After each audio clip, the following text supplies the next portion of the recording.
Radio Saltire, broadcasting to East Lothian and the world with Jenna Coburn. Hello folks, welcome to Jenna's Jamboree with me, Jenna Coburn, and for the next 2 hours I'll be playing a pick and mix, a variety pack, a potpourri of tunes right here on Radio Saltire. I also have some community news, and if you saw on our social media, it is National Streaming Day.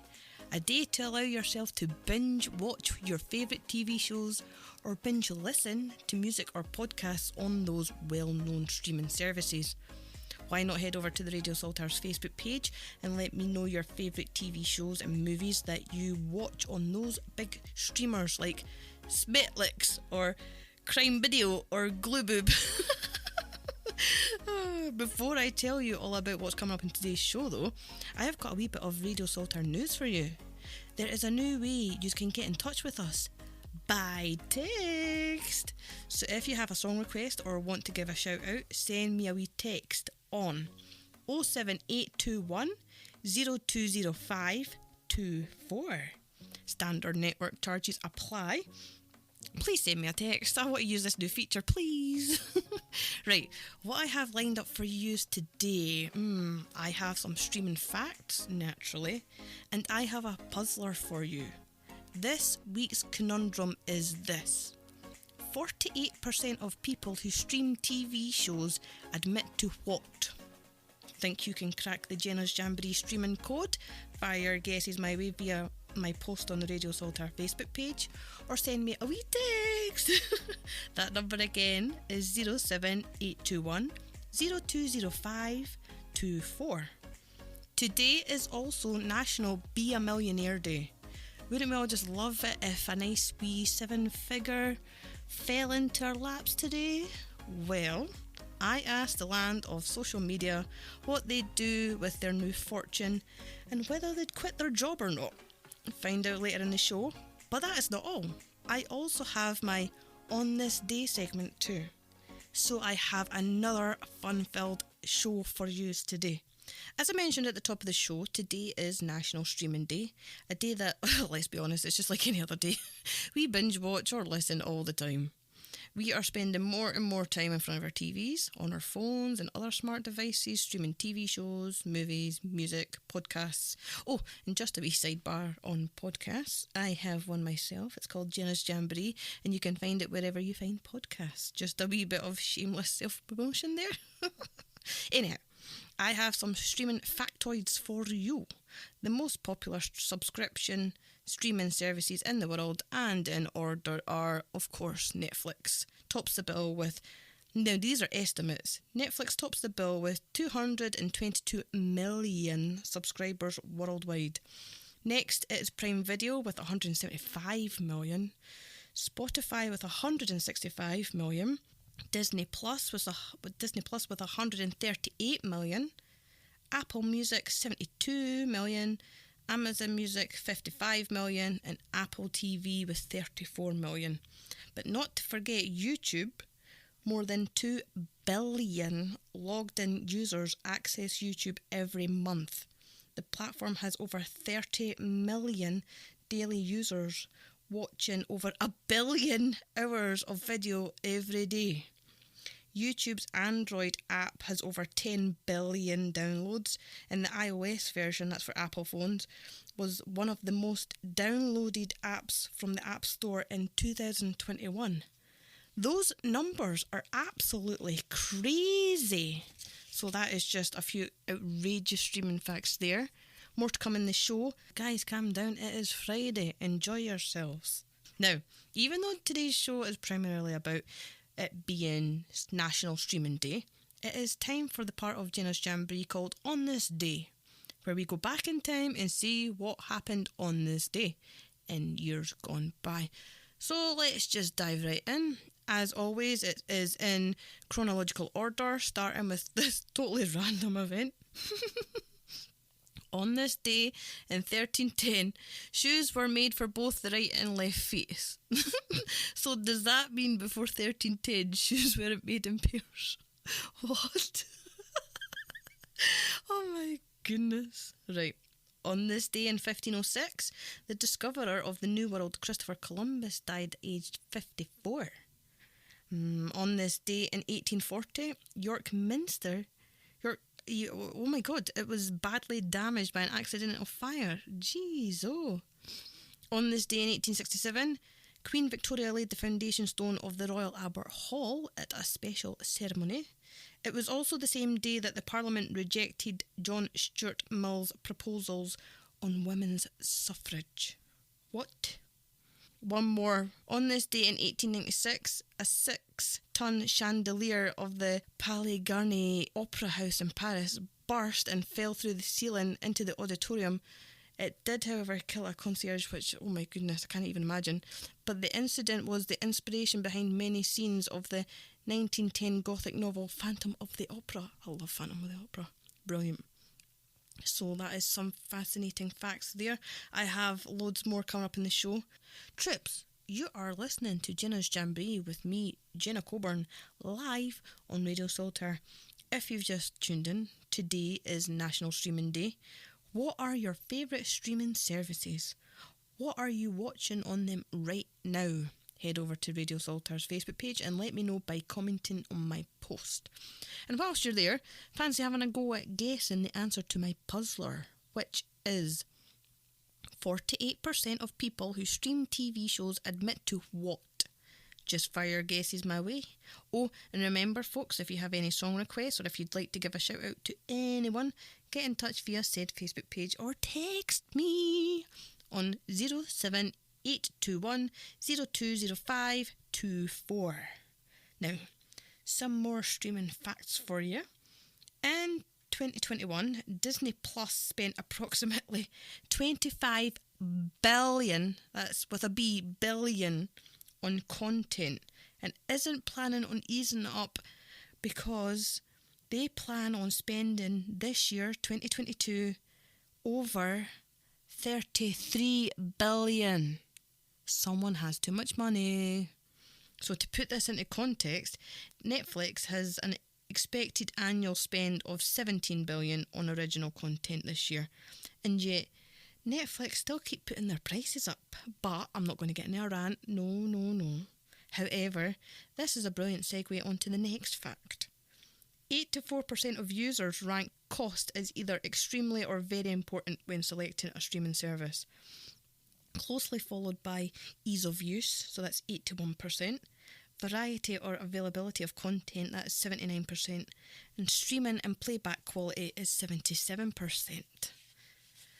Oh, and another fact, too many ads are pushing viewers away from pay TV. 44% of consumers cited an ad-free experience as being a top reason for using streaming services. Ads make up an enormous 20 minutes out of every hour of TV. And 75% of viewers think this is massive overkill, and 82% express frustration with having to see the same ads over and over again. And that is me. I hate ads, so I hardly ever watch live TV now. And it's purely just because the ads are a pain. And it's the same ones over and over and again. It's annoying. Folks, it's me, Jenna Coburn, and you are listening to Jenna's Jamboree live on Radio Salter. Who wants to hear more of what happened on this day? Good. I'm glad, because I got loads. On this day in 1932, Amelia Earhart left Newfoundland on her journey to become the first woman to fly solo and non-stop across the Atlantic. On this day in 1965, the British police were issued with tear gas guns and grenades for use against dangerous criminals. On this day in 1967, the BBC banned the Beatles' A Day in the Life because of drug references. Wow. So, on the 20th of May, the world was graced with the births of Betty Driver, but she died in 2011. She would have been 102. Do you remember her? Coronation Street, Betty's hot pot, hot pot, hot pot, hot pot. Joe Cocker is 78 today. He was a singer. Ooh, let's see if you can guess her name. Sherilyn Sarkisian, aka Cher. She's 76 today.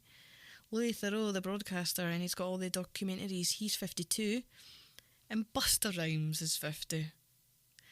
But sadly, on this day in 1996, John Pertwee, the third Doctor Who and Wurzel Gummidge, he died of a heart attack, aged 76.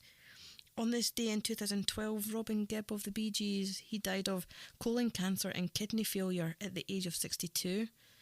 And on this day, the 20th of May, in 2019, Austrian Formula 1 champion Niki Lauda passed away from kidney problems at the age of 70. I said this last week and I'll say it again. Historically, May appears to be a grim month, but moving swiftly onto something a little more cheerier. Guess where I was last night? I was at Easter Road, yes, the Hib Stadium. I was on assignment for Radio Saltaire reviewing an evening of Queen. I haven't written my review yet, but I'll be posting it on the socials and the website in the next few days. Oh, it was amazing. It was really good. Basically what it is performers from the musical We Will Rock You, they all came together and performed on stage in the middle of the pitch Queen's greatest hits. Honestly, it was really, really good. I also managed to get a wee interview with the director, a Mr. Malcolm Spencer, which I will play for you next week. I just had absolutely no time at all when I got in last night. And then this morning I was like, oh my God, and I've still got to do my show. But I'm ready and planned. So, it is National Streaming Day today. Why has streaming become so big? Why is streaming the future? Let's have a look and find out. Netflix was the first major streaming service to encourage binge watching by purposely releasing entire seasons of a given programme at the same time. Naughty Netflix. In 2015, the Collins English Dictionary chose the word binge watch as the word of the year. A year later, Alejandro Fragoso secured the Guinness World Record for binge watching a jaw-dropping 94 hours of TV. During the binge, he watched shows including Bob's Burgers, Game of Thrones, Curb Your Enthusiasm and Battlestar Galactica. 94 hours! Oh my goodness. Canada, the US, Denmark, Finland and Norway are home to the largest populations of digital streaming binge watchers in the world. Oh my goodness. And last one. 55% of Generation Y and Generation Z binge watch shows, whilst only 24% of pre-boomers said they do the same. Right, I probably best explain who Generation Y and Generation Y, Generation Z and the pre-boomers are. So Generation Y are your millennials, that's people that were born between 1980 and 1994. Generation Z are your I generation or your post-millennials, that's people born between 1995 and 2010. And your pre-boomers include your Generation X, baby boomers and the silent generation. I am not making this up. I did not make these names up either. So Generation X are people born between 1965 and 1980. Your baby boomers were born between 1946 and 1964. And the silent generation were born between 1928 and 1945. And just a wee side note, just to frazzle your brains even more, kids that were born between 2013 and now are known as the Alpha generation. Again, I am not making these up, but that is plenty. Cooey friendlies, Jenna here, and this is Jenna's Jamboree live on Radio Saltaire. Now, before I delve into more of On This Day, I have a puzzler, a conundrum for you. It is this. 48% of people who stream TV shows admit to what? Reckon you know what it is? Head over to our Facebook page and comment on my post, or send us a wee text message with your guess. You can text me, yes, you can, on 07821 020524. Oakley dokley. So today is the 20th of May. What else happened on the 20th of May in years gone by? Well, let's have a look. On this day in 1973, the Royal Navy, Jenna, please go to sleep. The Royal Navy was sent to protect fishing boats in the disputed Icelandic 50-mile zone. On this day in 1979, Elton John was the first Western pop star to tour USSR. On this day in 1991, the Soviet Parliament approves a law allowing citizens to travel abroad. Oh, well done.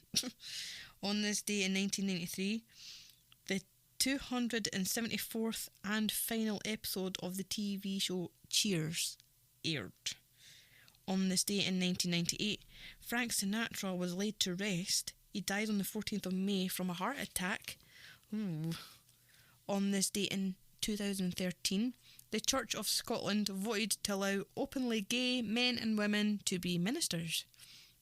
And last one for now, on this day in 2020, the World Health Organization reported the most new cases of COVID in a single day.